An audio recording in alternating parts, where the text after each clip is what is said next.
So hello আসসালাম guys, welcome back to my channel. তো কেমন আছো তোমরা? আশা করি ভালো সুস্থ আছো, আমিও ভালো আছি। সো গাইস, তোমরা দেখছো daily blog Kingshuk. So friends, আজকের একটা আমি খুব বড় ব্যাড নিউজ আমি তোমাদেরকে দিতে চাইছি। হ্যাঁ, মানে এটা আমার কাছে এতটাই কষ্টর একটা। হুম সো ফ্রেন্ডস, আমি এখনও ভিডিও কিন্তু বানাইনি ডেলি ব্লগের। তো আমার মুড খারাপ হয়ে গেছে, তো ওই জন্য।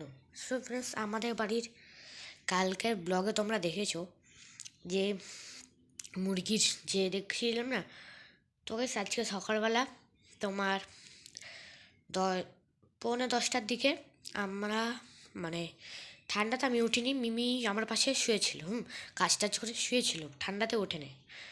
তো আমরা জানি না যে কোথা থেকে কুকুর দুটো এসে, হ্যাঁ, কুকুর দুটো এসে আমার মুরগির ঘরে আটক করে।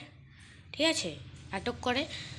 এবং এটা কোথা থেকে এসছে আমি কিছু জানি না। তো এসে ঘেরা ছিল, সব কিছু ছিল, তাও কী করে আটক করলো কিছু জানি না। ঠিক আছে, তারপর দরজা বন্ধ ছিল। এত কুকুরগুলো এত বাজে, এত ইয়ে, মানে কি বলবো, দরজা খুলে মুরগিগুলোকে, দুইটা মুরগিকে ধরছে, খুব খারাপভাবে ধরছে। একটা পাশের বাড়িতে আমাদের একটা মুরগি উড়ে চলে গেছে। তো ওরা ভালো, আমাদের মুরগিরও অনেক হেল্প করে আমাদের, যাতে মুরগিগুলো খায় টায়, যেগুলো খায়, তারপর বলে যে এই সাজেশান কিছু দেয়, সাজেশানও দেয় যে তোমরা এরকম এরকম করতে পারো। তো এরকম হলো। ঠিক আছে, খুব কষ্ট লাগতেছে যে মুরগিটার এই অবস্থা। তো হাসপাতালে নিয়ে গেছিলাম যে কিছু যদি ট্রিটমেন্ট করা যায়। কারণ কি গাইস, আমাদের এখানে দুইটা মুরগি, দুইটা মুরগা, দুইটা মুরগাকেই ধরেছে। সব থেকে বড়ো কথা। এবং হাসপাতাল নিয়ে গেছি, ডাক্তার আসেনি, একটা ডাক্তারের একটা অ্যাসিস্ট্যান্ট বা যে হয়তো কেউ হবে, সে মুরগিগুলোকে দেখলো,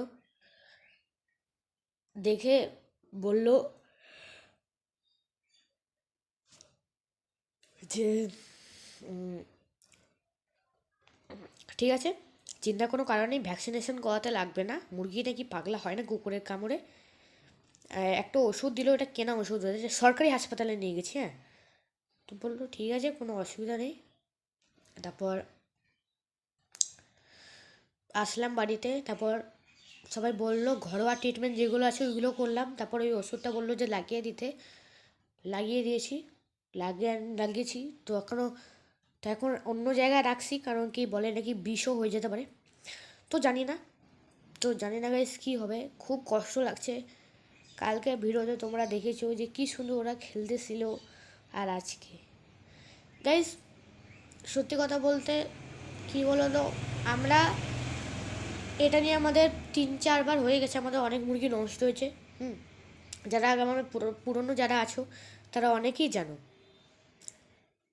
তো মন খারাপ তো হয়,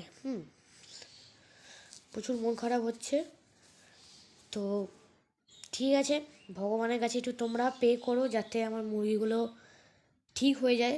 ঠিক আছে, কারণ এবার বলছে যে না, আমি আর পুষবো না। ঠিক আছে, আমি তাও দেখি কিছুদিন। ঠিক আছে, মুরগাগুলো বেঁচে গেলে, খুব সুন্দর হয়ে গেলে তো ভালোই হলো।